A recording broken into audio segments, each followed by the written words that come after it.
बिस्मिल्लाहिर्रहमानिर्रहीम। अस्सलामु अलैकुम। पहले मैं अपना तारुफ़ कराना चाहूँगी जी। मैं डॉक्टर अस्मा ममदोट हूँ, साबका MNA फ्रॉम PMLN और बीबी पाक दामन ट्रस्ट की चेयरपर्सन हूँ। इसके अलावा मेरा एक सियासी पस मंज़र भी है जी। अल्हम्दुलिल्लाह के पाकिस्तान बनाने में हमारे ख़ानदान की बहुत ख़िदमत हैं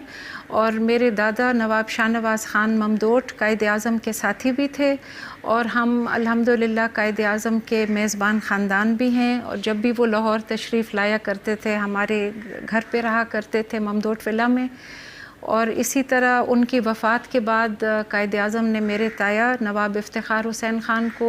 प्रेसिडेंट बनाया था मुस्लिम लीग का, और he was the first chief minister of Punjab Pakistan बनने के बाद। आज मैं अपने अहले वतन और तमाम मुहिब्बान अहले बैत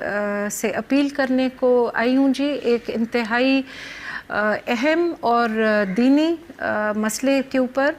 क्योंकि मुझे अहले बैत से अल्हम्दुलिल्लाह जो लगाव है और जो उनसे मोहब्बत है, जो कि तमाम माशाल्लाह पाकिस्तानियों की भी ये एक बहुत क्वालिटी है, हमारे अहले वतन के लोगों की भी। तभी मैं आपसे ये अपील करना चाहूँगी कि 15 साल से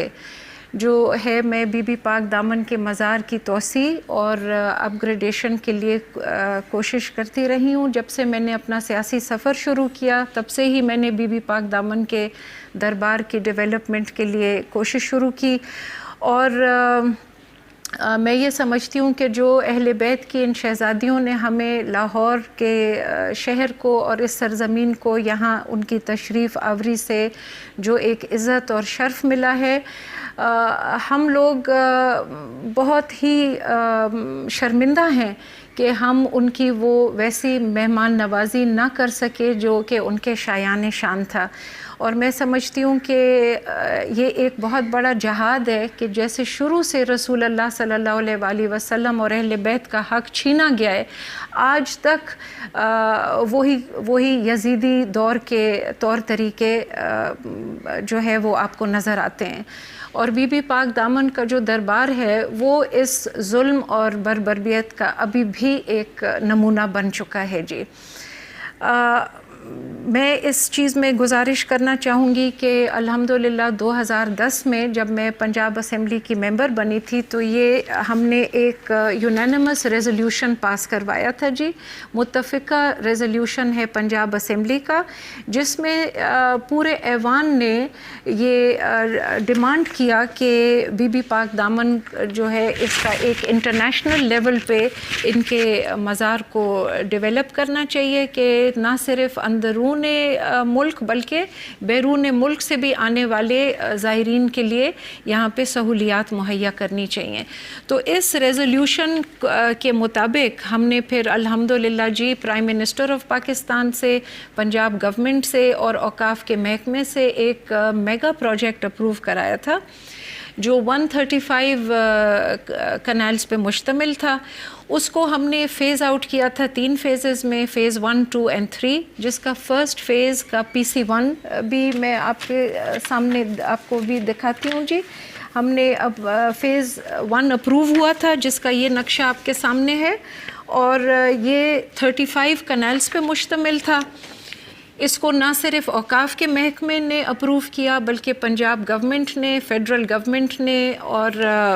PND ने, फाइनेंस डिपार्टमेंट ने। और अल्हम्दुलिल्लाह मैंने प्राइम मिनिस्टर ऑफ पाकिस्तान उस वक्त जो यूसुफ रज़ा गिलानी साहब थे उनसे मैंने 27 करोड़ का ग्रांट भी पर्सनली रिक्वेस्ट करके मंजूर करवाया था, जो कि वो रकम पंजाब गवर्नमेंट को ट्रांसफ़र हो चुकी थी और पंजाब गवर्नमेंट फाइनेंस डिपार्टमेंट से इट हैड वो महकमे औकाफ को ट्रांसफ़र कर दी गई थी।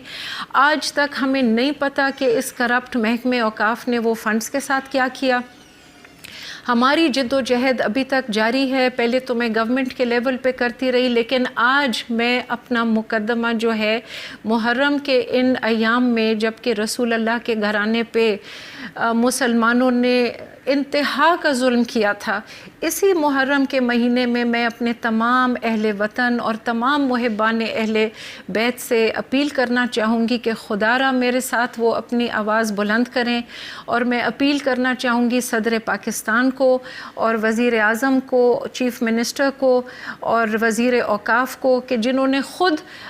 خط میں جو ہے وہ اپنے ڈپارٹمنٹ کے کرپٹ لوگوں کو جو ہے ان کی نشاندہی کی ہے کہ وہ خدا را اپنا رسول اللہ صلی اللہ علیہ وآلہ وسلم کی نواسی ہماری شہزادی حضرت رقیہ بنت علی علیہ السلام کے مزار کی طرف متوجہ ہوں. سب کی میں توجہ مرکوز کرانا چاہوں گی، کیونکہ اس وقت بی بی پاک دامن کا مزار توڑ پھوڑ کا شکار ہے اور کوئی پرسان عالم نہیں ہے. اس کرپٹ محکمہ اوقاف نے یہ 2.5 کنال کا ایک ہندوانہ مندر کے نقشے کا مزار کا نقشہ انہوں نے اپروو کرایا ہے بی بی پاک دامن کے لیے، جو کہ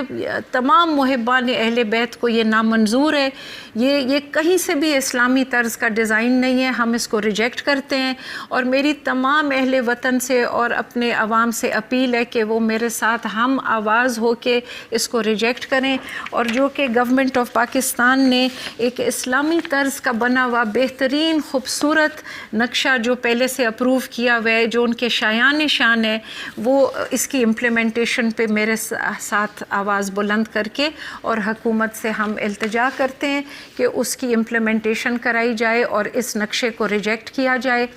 اور ہمیں اس کرپٹ مافیا اور اوقاف کے اس کرپٹ محکمے سے نجات دلائی جائے، اور بی بی پاک دامن کے مزار کے لیے ایک سٹیئرنگ کمیٹی تشکیل کی جائے، ایک اوورسینگ کمیٹی تشکیل کی جائے. اور خدا را میری اپیل ہے پرائم منسٹر آف پاکستان سے کہ اس کرپٹ ڈپارٹمنٹ کے حوالے اس ہستی کے مزار کو نہ کیا جائے. یہ رسول اللہ صلی اللہ علیہ وآلہ وسلم کی نواسی ہیں، اور ان کا تقدس اور ان کا شایان شان مزار بنانا جو ہے وہ ہمارا فرض بنتا ہے. اپنے دور اقتدار میں نے چیف منسٹر پنجاب سے پرسنلی ریکویسٹ کر کے یہاں کے جو کرپٹ ترین آدمی ہیں ڈی جی اوقاف طاہر رضا بخاری، ان کو میں نے ڈپارٹمنٹ سے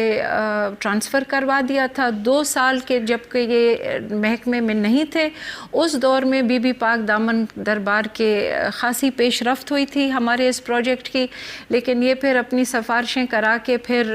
دوبارہ واپس آ گئے، اور پھر انتقامی طور پہ انہوں نے دوبارہ ہمارے خلاف محاذ تیار کر لیا. اور جو سیکرٹری آتے ہیں، جو ہر 6 مہینے بعد سیکرٹری اوقاف تبدیل ہوتے ہیں، اور جو نیا سیکرٹری آتا ہے تو یہ ان کو اتنا مس ڈائریکٹ کرتے ہیں اور اتنا ان کو مس گائیڈ کرتے ہیں کہ وہ ہر سیکرٹری بجائے ہمارے ساتھ تعاون کرے اور بجائے وہ شکر گزار ہوں کہ ہم لوگ as people of the civil society اتنی کوشش کر رہے ہیں اور ایک نیک اور نوبل مقصد کے لیے اپنی زندگیاں ہم نے وقف کر دی ہیں، بجائے کہ اس چیز کو اپریشیٹ کریں. یہ ہمارے لیے ایک ہنڈرنس اور ہمارے لیے رکاوٹ اور ایک پرابلم کریٹ کرتے ہیں. تو میری دوبارہ حکومت پاکستان سے ریکویسٹ ہوگی کہ ان کو ہٹایا جائے اور اوقاف کے محکمے کو ایسے ناسور سے پاک کیا جائے، اور وہاں کے سیکرٹری بھی ہٹائے جائیں، اور ایک ولنگ اور اہل بیت اطہار اور رسول اللہ صلی اللہ علیہ وآلہ وسلم سے محبت کرنے والے اور مزارات مقدسہ کا احترام اور تقدس قائم کرنے والے وہاں پہ سیکرٹری تعینات کیے جائیں. شکریہ.